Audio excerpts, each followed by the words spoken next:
estamos acá en la casa de Fluence con Manuel de la Mata. ¿Lo dije bien o lo dije mal? Porque para mí me faltó el García, Manuel García de la Mata, gerente general de Fluence Sudamérica, que nos recibe en su casa. Bienvenido, Manuel, o gracias por recibirme. No, gracias por la visita, Pablo. ¿Cómo estás? Bien, y la verdad te agradezco haber tomado el guante de esto que te dije en Buenos Aires. Voy para Mar del Plata, quiero hacer el programa en tu empresa.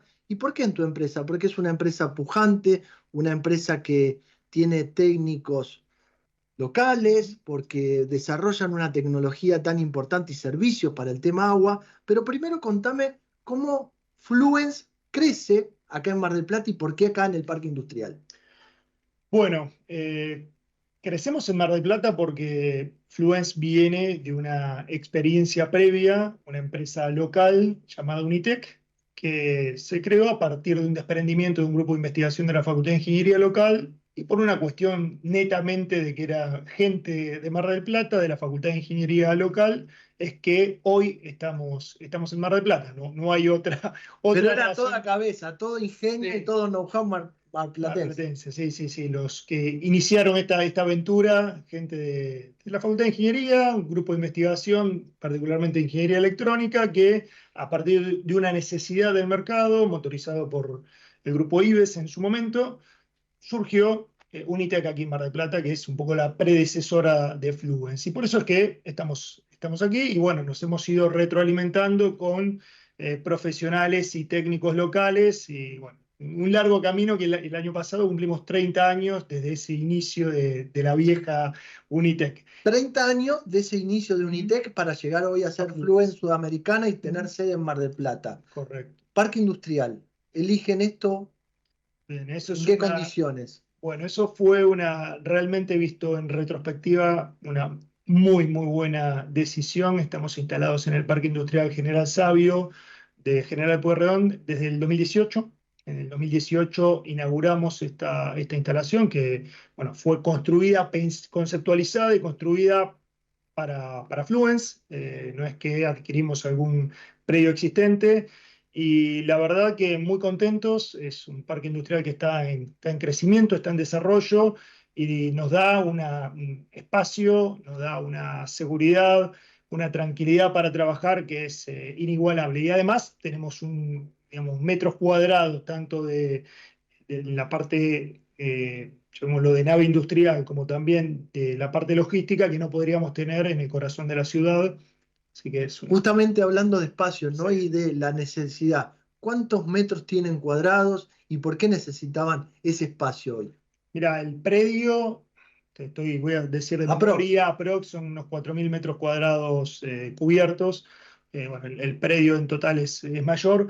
Y bueno, necesitamos ese espacio, lo necesitamos porque el tipo de equipamiento que suministramos, que diseñamos, fabricamos y suministramos, es voluminoso. Entonces requiere de espacio, requiere de tener puestas grúas, posibilidades de hacer cargas, y bueno, de ahí un poco la necesidad y también porque tenemos un concepto de trabajar mucho y conceptualizar las soluciones prefabricadas para disminuir todo lo que sea necesidad de instalación en sitio. Entonces eso nos lleva o nos demanda a mucha más actividad en nuestros talleres y bueno, obviamente eso requiere Y espacio. también esto ayudaba a que el ingeniero que desarrolla el proyecto, el plano, esté cerca Sí, del totalmente. operario que está en el taller llevando a cabo ese proyecto, ¿no? Sí, sí, sí, hay como una sinergia tanto desde, es más, esto nace previamente con la conceptualización comercial para luego armar la etapa de diseño, llevarlo a la fabricación y bueno, también le ponemos mucho énfasis en todo lo que es control de calidad, las pruebas en fábrica previo a liberar los equipos para envío a las instalaciones de los clientes y la verdad que eso con el tiempo nos ha demostrado que nos mejora mucho los tiempos de puesta en marcha, disminuye mucho las necesidades de actividades en sitio, como bueno, lo que sabemos que eso requiere, ¿no? Porque trabajar en sitio, en una instalación industrial de un cliente, mucha coordinación, cuanto menos uno interfiera con lo que es el core business de nuestros clientes, es mejor visto. Bueno, esa es un poco la metodología de trabajo. Manuel, hablamos de la parte de logística, Ujú. hablemos de las capacidades y de la gente. ¿Qué cantidad de gente hoy está en esta planta de Fluence en General Sabio? Mira, en Fluence, en Argentina, somos alrededor de 85 personas. No todos estamos basados acá en Mar del Plata. En Mar del Plata seremos unos 75, por todo concepto, desde lo que es la parte comercial, administración y finanzas, nuestro equipo de ingeniería y obviamente todo lo que es nuestro personal de fabricación y logística. Es un grupo del orden de unas 75 personas basadas acá en Mar del Plata. Y esas 75, casi 85 con los que están dando vuelta en todo el país, no solo producen para Mar del Plata o para la provincia de Buenos Aires. No, ¿Para dónde producen hoy? Bueno, tenemos como, podríamos separar en tres, hablando regionalmente, tres grandes mercados. Uno es Argentina en general, donde estamos muy enfocados en la industria. Entonces, en general, donde hay industria, tenemos clientes. Entonces, tenemos clientes dispersos por muchos lugares del país. Hemos hecho proyectos en Tierra del Fuego hasta Jujuy, así que tenemos por todo el país. Después una segunda geografía en la cual tenemos mucha participación y bueno, desde acá, desde la gerencia que está basada en Mar del Plata, tenemos responsabilidad, es el mercado brasileño. En Brasil tenemos una unidad de negocios que está más enfocada en la parte comercial y de servicio local. Todo lo que es ingeniería y fabricación lo hacemos desde Mar del Plata, o sea, toda la parte de conceptualización de los proyectos que ejecutamos en Brasil, como la fabricación del equipamiento, lo hacemos en Mar del Plata.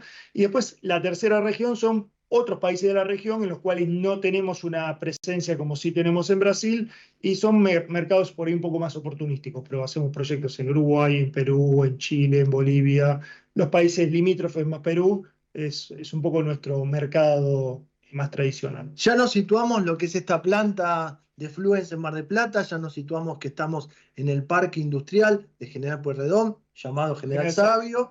Estamos en una empresa que nació con todos técnicos argentinos, sí, podemos decir. Antes era Unitec, hoy es Fluence Sudamericana, y entendemos que el crecimiento y la educación a nivel nacional nos permite no solo abastecer a la Argentina, a Sudamérica. Cortito antes de ir a la pausa, ¿qué productos o qué servicios ofrece Fluence? Después los vamos a desarrollar. Bueno, Fluence a mí me gusta definirla como una empresa de soluciones en tratamiento y reuso de agua y efluentes. Ese es un poco como el leitmotiv de Fluence.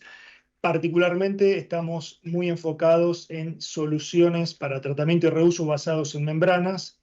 Por ahí después lo podemos profundizar, pero eso es un poco nuestro expertise.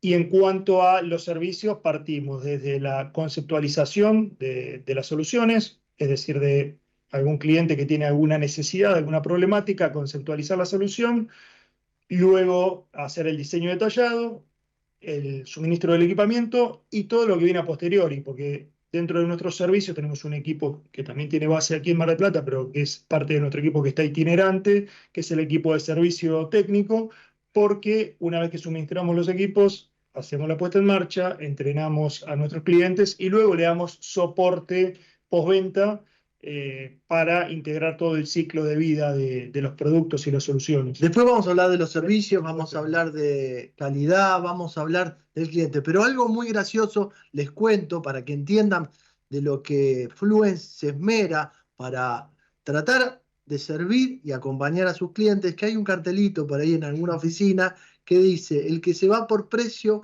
vuelve por servicio, pero si se va por servicio no vuelve nunca más. Esto habla del espíritu que se vive acá en esta planta de Fluence. Seguimos en este futuro sustentable en la planta de Fluence Sudamérica.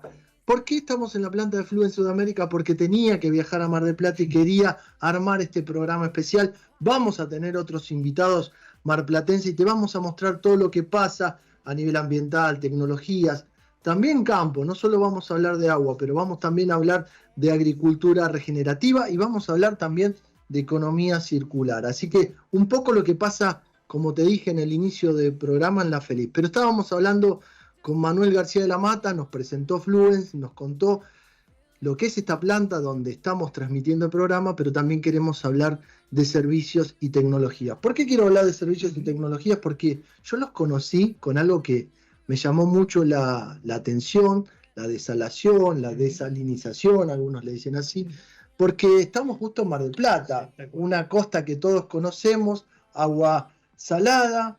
¿Podemos utilizar esa agua para procesos industriales? ¿Podemos aprovechar ese agua para crear algún alimento? Yo lo conocí así, ¿eh? Contanos un poquito, Manuel. Así arrancaste Sí, el conocimiento de ustedes, ¿no? Sí, mira, a mí hace un tiempito que vengo medio repetitivo con el tema de las fuentes no convencionales de agua, me parece, o no convencionales o alternativas, que es un concepto que introdujo las Naciones Unidas con la Universidad del Agua, que invito que por ahí lo miren. Y bueno, dentro de esas fuentes no convencionales de agua o alternativas está el agua de mar como una fuente para agua potable, para procesos industriales. Se ha fabricado hasta una cerveza acá, ¿no? Sí, eso fue, sí, aquí con los amigos y vecinos de Antares, tal cual, sí, una cerveza con agua desalinizada. ¿Y estos procesos son costosos, se pueden llevar a cabo entendiendo la economía que hay en la región? Contanos un poco de estos servicios, problemáticas y tecnologías que hay a la mano, por decirlo. Bueno, hoy tecnológicamente lo que domina la desalación de agua de mar es un proceso llamado ósmosis inversa, que es un proceso de membranas que de alguna manera emula lo que sería la destilación del agua, pero sin necesidad de hervir el agua, con lo cual hay un costo energético mucho menor. Ahora bien, vos un poco preguntás viabilidad, costos, bueno, todo es relativo y todo depende con que uno lo compare. Una planta desaladora de agua de mar termina siendo una planta industrial con la complejidad que tiene una planta industrial, que es diferente a si uno tiene acceso a un agua de pozo que solamente pone una bomba y extrae el agua. Es decir, es un proceso tecnológicamente más complejo. Desde el punto de vista de costo, requiere mayor energía que potabilizar agua de río, por ejemplo, o que extraer agua de pozo. Pero si entramos en comparaciones con trasladar agua por acueductos, distancias de cientos de kilómetros, como se da en la Patagonia, por ejemplo, ahí energéticamente y económicamente la desalación es mucho más competitiva y conveniente.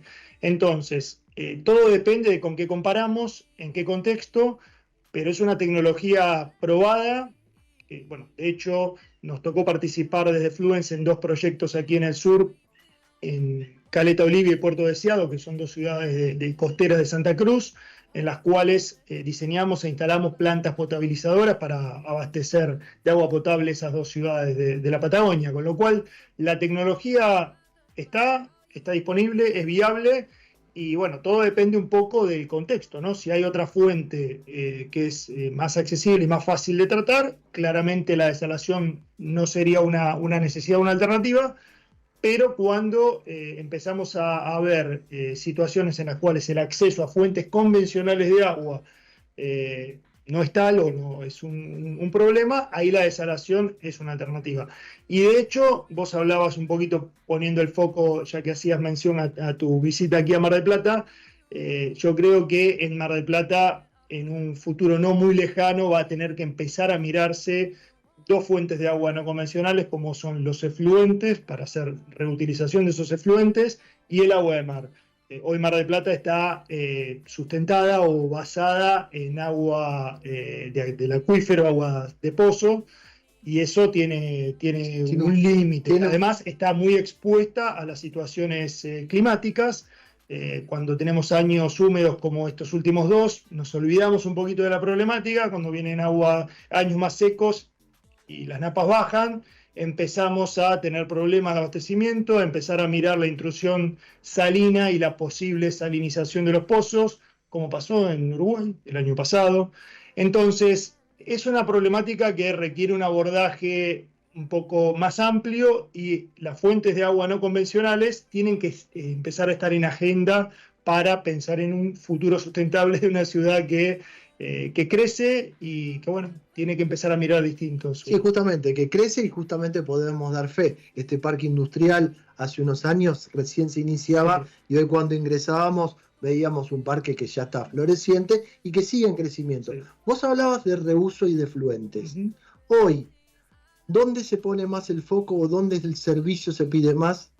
¿Cuál sería el servicio que ustedes hoy venden mucho más, ofrecen o se pide más, por decirlo de alguna manera? Bueno, a ver, nosotros, como te comentaba, estamos como muy enfocados en dar soluciones a la industria. Reuso, ¿no? Y hoy el tema reuso es como que hay sí, hay una demanda muy importante en cuanto a las industrias para empezar a reutilizar sus efluentes, a salir del paradigma de esto es un problema y tengo que ver qué hago con un efluente, a pensar esto es una fuente de recursos. Bueno, y ahí pregunto, te hago un Sí. paréntesis.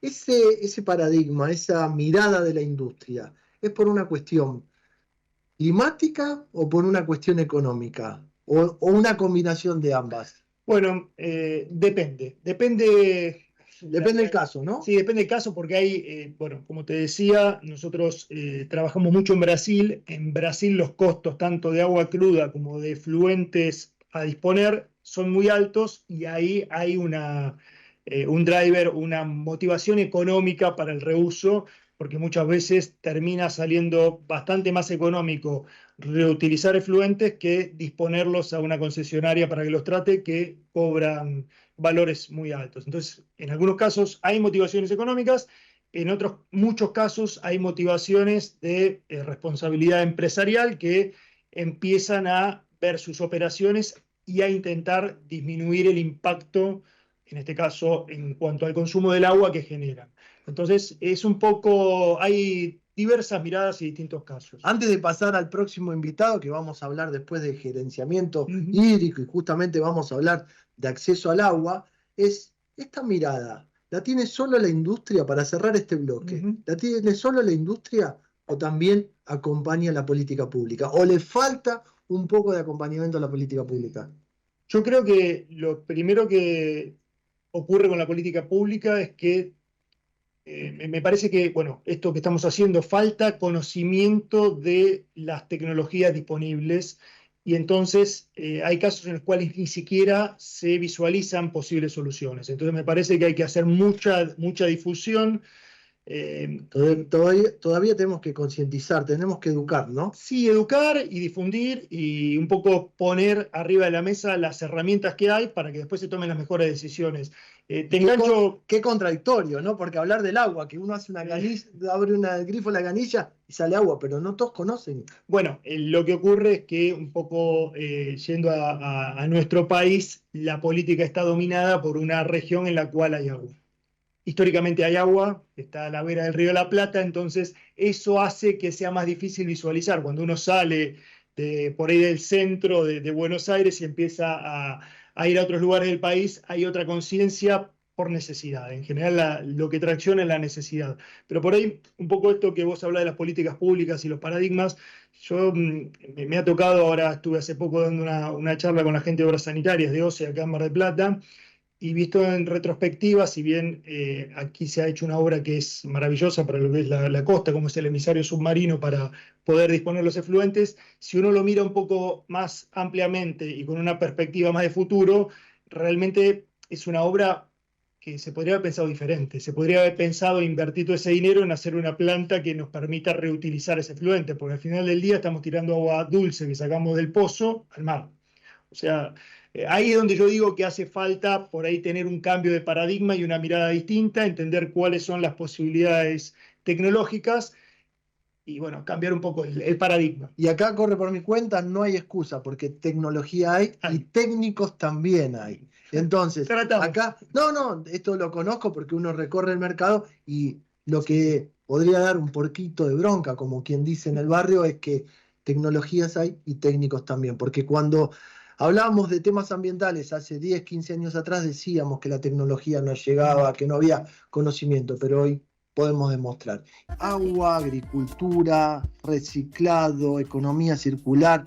La verdad que tengo que recordar que hace unos años hicimos un evento muy importante en Mar del Plata a nivel ambiental y no es que descubríamos, sino que nos interiorizábamos de los técnicos que había en la región. Y ahí había un Juan Pablo Camesana, que hoy es gerente de región sudamericana de H2O Innovation y director de Aladir, que nos recibía y que nos mostraba también todo lo que había a nivel tecnología y agua. Juanpi, amigo de la casa, bienvenido, gracias. Como Manuel también, que es amigo, y además es inteligentísimo, hincha independiente. No como otros, dejémoslo ahí, pero bueno, dejémoslo ahí. Igual no Acá, estamos en el mejor momento. no estamos en el mejor momento, pero cuando nos juntamos dos somos mayoría, así que bueno.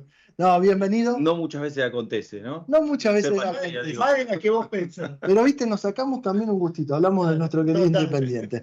Vamos a hablar con Juan Picamesana porque Juan Pablo y Manuel García Lamata son directores de Aladir y hablábamos recién de la problemática del gerenciamiento hídrico y del acceso al agua.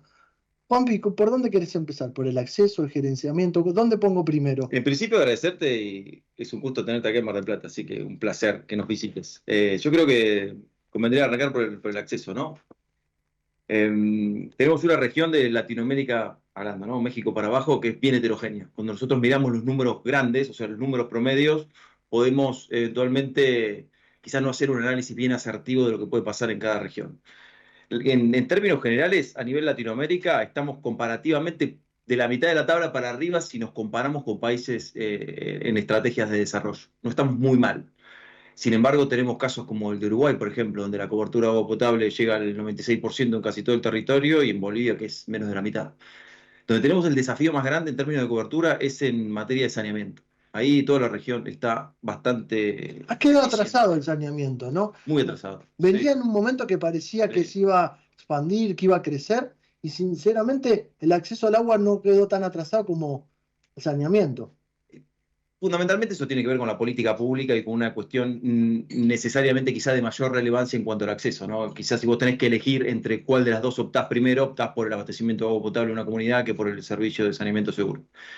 Lo que ocurre eventualmente es que el paso acumulativo de décadas de saneamiento defectuoso ya van generando deficiencias en las calidades de agua también que nuestras plantas potabilizadoras tratan. Entonces, el efecto, este carácter dinámico que tenían los servicios ecosistémicos en cuanto a la renovación del agua como un vector transversal a toda actividad, hoy ya nos pone un desafío un poco más grande. Es decir, este circuito, este ciclo del agua no consigue depurar las calidades de agua que el mismo ser humano está volcando sobre los ambientes. Y entonces vos hablas de desafíos, perdón que te interrumpa y me meta ahí, ¿no? Vos hablas de desafíos. En esos desafíos, ¿dónde pongo la política pública? ¿Dónde pongo el financiamiento o la falta de normativa? ¿Cómo lo acomodás ese rompecabezas, por decirlo de alguna manera? La política pública y la normativa es esencial. Digamos, una normativa ayornada y progresivamente más restrictiva o que vaya evaluando conceptos adicionales o analitos adicionales a los que hoy tenemos es realmente importante. Ese es un driver, es un disparador fundamental. Pero al mismo tiempo la inversión privada. Existen, por ejemplo, muchas compañías internacionales que operan localmente en distintos países de la región con vamos a decir, normativas o reglamentaciones internas corporativas que son superiores a los estándares en cada uno de los países donde operan, y ellos vuelcan e implementan sus inversiones para dar y cumplimentar esas normas corporativas. Un caso quizá de los más emblemáticos en el país es el de Toyota. Toyota en la planta de Zárate hace reuso de fluentes desde hace décadas. Desde que esa planta apareció, esa planta está haciendo reuso de fluentes con una tecnología realmente interesante, comparable con lo que hoy pasa un par de décadas adelante, ¿no? Entonces, el marco regulatorio es un buen driver y es fundamental, pero al mismo tiempo la inversión privada y la bajada de políticas internacionales en cuanto a las que tienen las corporaciones es también relevante. Así que de los dos lados, ¿no? Voy a hacer un paréntesis. Juan Pablo tocó el tema Toyota, y para los que no conocen, Toyota creo que es un líder en todo lo que es gestión ambiental. Y fíjense que a veces en casa se dice, qué loco, ¿no? Encontrar que una empresa con una filosofía distinta a la nuestra puede llevar estos temas a la mesa, pero también hoy Toyota va a ser parte de la solución del plan 4x4 que tiene YPF en la Argentina. Es decir, que esa filosofía oriental se toma ya como gestión. Entonces, lo que decías vos, el camino es por acá. Lo que pasa es que también hay que acompañarlo con financiamiento. En una región que la economía no acompaña mucho. No hablar de país, ¿no? Es literalmente así. Y ahí hay otra iniciativa relevante que también acompañamos de Aladir, que es la iniciativa de agua positiva o de Water Positive.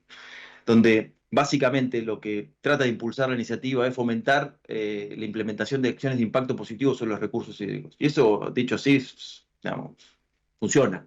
Desde el punto de vista general es como un fin filantrópico, que vayamos a hacer o implementar acciones que impliquen un impacto positivo. Ahora, lo que tiene interesante la iniciativa Water Positive es que trata de catalizar esa implementación a partir de la creación de nuevos incentivos económicos. Es ahí donde hay un driver fundamental que tenemos que continuar explorando para básicamente conseguir que los tratamientos de efluentes más asertivos, que la generación de agua potable o de agua industrial en forma más responsable, sea un negocio atractivo también. Sea un negocio atractivo para el mundo y que más capitales puedan volcarse sobre esos modelos de negocio. Vos hablaste de volcar. Si le voy a preguntar a Manuel si las experiencias de compartir esto en Aladir lo lleva a que la industria se acerque mucho más a este tipo de tecnologías, a la posibilidad de financiamiento. ¿Vos ves que este compartimiento, este know-how que tiene Aladir, puede acercar a la industria? Sí, en algunos casos, por ahí en industrias o en empresas, corporaciones más locales, las corporaciones más establecidas, más grandes, por ahí ya tienen como su propia lógica, sus propios lineamientos, y tal vez lo que buscan en Aladir es más soluciones tecnológicas, pero ya tienen como sus lineamientos propios. Pero también hay todo un ecosistema de a nivel empresas o industrias, si se quiere, más local, más pequeño, en los cuales sí toda esta difusión que hace Aladir tiene como mucho más impacto desde dar a conocer las posibilidades y para dónde va un poco también, como decía Juan Pablo, para dónde va perfilando, ¿no? el futuro y para dónde va perfilando el mundo. Ahora bien, es interesante también un poco la mirada que traía Juan Pablo de no perder de vista la realidad de la región, la realidad latinoamericana, y un poco el desafío es ver cómo en nuestra realidad, que es diferente a la de otros lugares del mundo, que por ahí tienen algunos temas que ya están resueltos, hablaban del tema del saneamiento, bueno, hay otros lugares del mundo más desarrollados donde es un tema mucho menor, ya está bastante resuelto el saneamiento, y de ahí empezar a ser más restrictivos con algunos tipos de contaminantes emergentes o pensar en reuso, partís de una base diferente. Entonces me parece a mí que el desafío es no perder de vista a dónde tenemos que ir, pero tampoco cuál es nuestra realidad y cuáles son nuestras prioridades. Justamente con realidades distintas, ¿no? Europa está avanzado, puede decirse que es una estructura mucho más afianzada, pero hablábamos en el inicio del gerenciamiento. Entonces, con estas dificultades, ¿cómo se gerencia el tema hídrico, Juan Pablo? Mira, yo creo que para abordar este tema de forma por ahí lo más concreta posible, tenemos que ir un poco más atrás y mirar en qué está pasando en términos de cambio climático.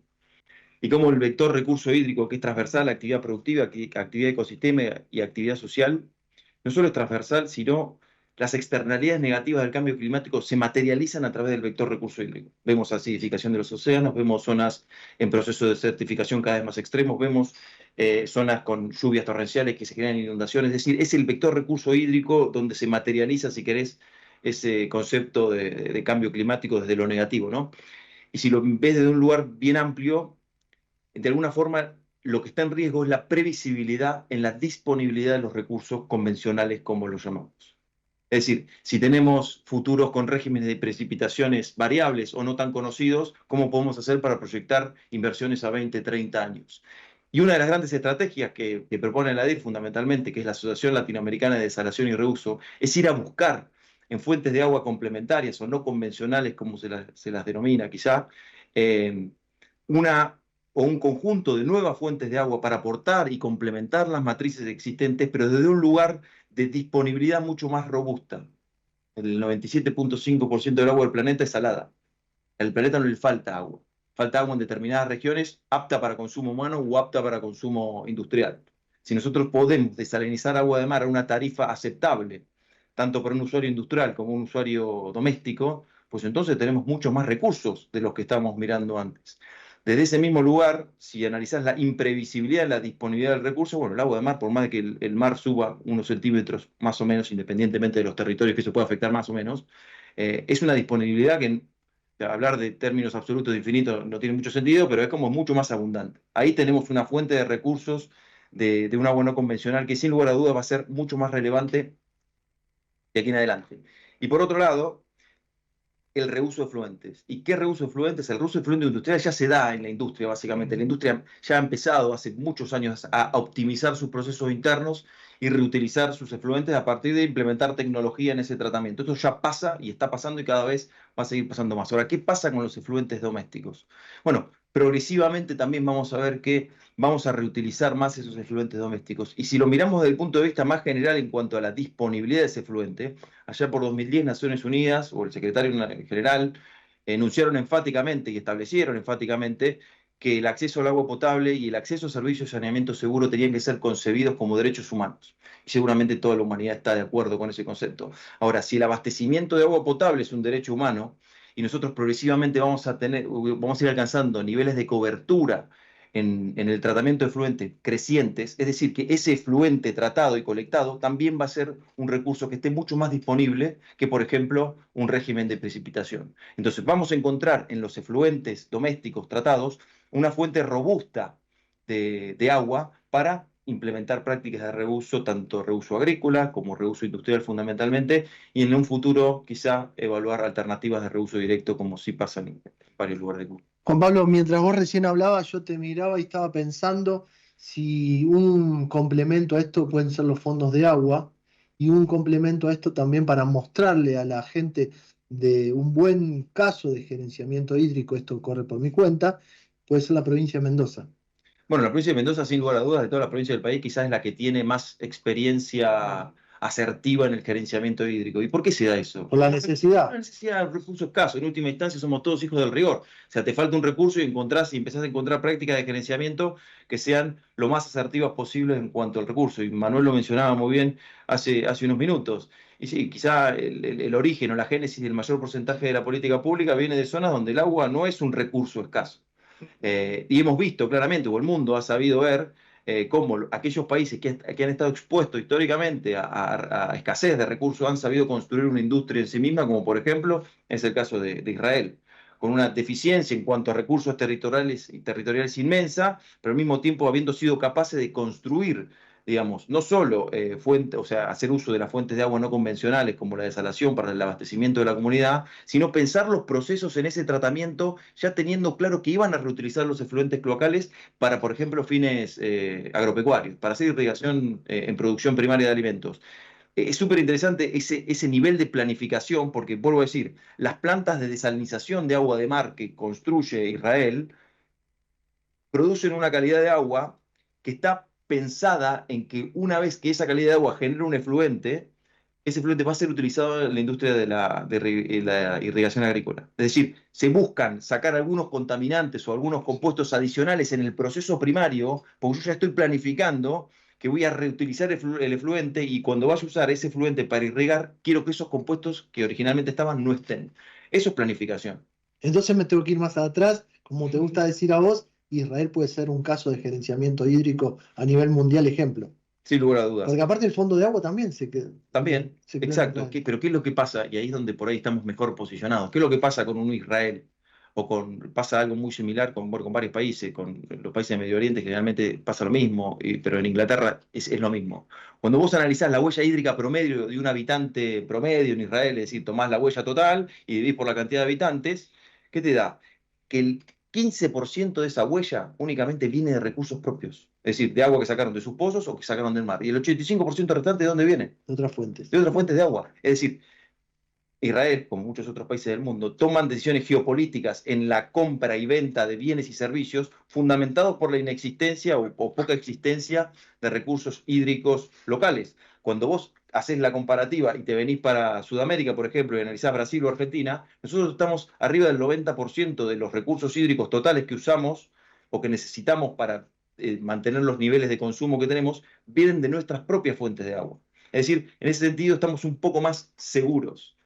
Y entre comillas, porque eso también viene linkeado al régimen de precipitación, ¿no? Nosotros recibimos... Ahí viene el concepto, perdón, Exacto. Juan, que te interrumpa, de lo que es la exportación indirecta de agua que tiene Latinoamérica, y esto un poco decía Juan, la importación indirecta de agua que hacen los países desarrollados cuando compran una tonelada de soja. Eso requiere, un poco lo que Juan estaba comentando, es la cantidad de agua que requiere producir una tonelada de soja, por ejemplo, o una tonelada de carne porcina, que el país que lo importa, de alguna manera se está llevando indirectamente esa agua. Bueno, hay toda una cuestión también. Hay un transporte de agua que no está muy regulado. Agua virtual. Se lo denomina de esa manera, se lo denomina huella virtual, y mismo volviendo a la estrategia de Water Positive, también va a encontrar los mecanismos, para con certeza, para compensar esa huella virtual. De hecho, AISA hizo un trabajo el año pasado bien interesante.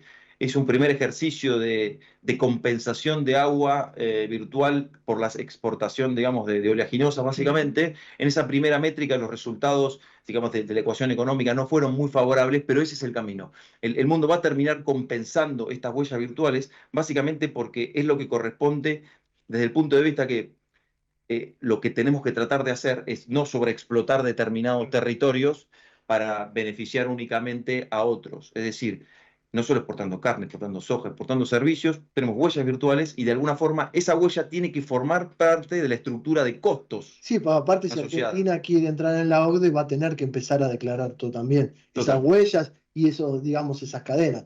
Para cerrar, ¿puedo decir que todo ese gerenciamiento hídrico que nos puede mostrar Israel, que nos puede mostrar Mendoza en menor medida, tenemos la capacidad tecnológica, técnica y de recurso humano en la Argentina? Sí, sí, claramente la tenemos. Y bueno, es un poco lo que hablábamos, ¿no? Acá lo que tal vez está faltando es la difusión y un tema que yo creo que se está avanzando, pero bueno, tenemos bastante camino por recorrer, es la articulación de la academia, las empresas privadas y el sector público. Esa articulación todavía hay bastante para hacer. En general es como que se miran esas tres partes como con desconfianza unas a las otras. Para la academia está en general mal visto el sector privado muchas veces reniega de la academia y del sector público. Bueno, hay como algo que hay que terminar de hacer que funcione, porque las tres patas se necesitan, las tres patas tienen para aportar, y creo que un poco a veces lo que nos traba, esto que decías vos, Pablo, un poco, ¿qué pasa con las políticas públicas? Bueno, hay que destrabar y hacer funcionar ese triángulo, esa mesa de tres patas entre la academia, el sector privado y el sector público, porque el conocimiento está. En muchos casos, por ahí lo que hacemos es implementar tecnologías o formatearlas al requerimiento local, tecnologías que ya existen, pero tenemos la capacidad localmente de aportar ese. Sí, porque esa es una de las grandes trabas que se ve. A veces parece que el financiamiento es lo único, pero la traba es en el articular. Y no por nada, cuando hablamos de Objetivos de Desarrollo Sostenible, el 17 habla de articulación, y creo que es el que nombran todos. Así que bueno, como consejo, empecemos a articular entre lo público, la educación y los técnicos para poder resolver un tema tan importante como el agua. Juan Pablo, muchísimas gracias por venir. Pablo. Manuel, gracias por recibirnos. Gracias por prestarnos la casa. No, por favor. Y vamos a seguir transmitiendo la última hora Futuro Sustentable desde Fluence en Mar del Plata.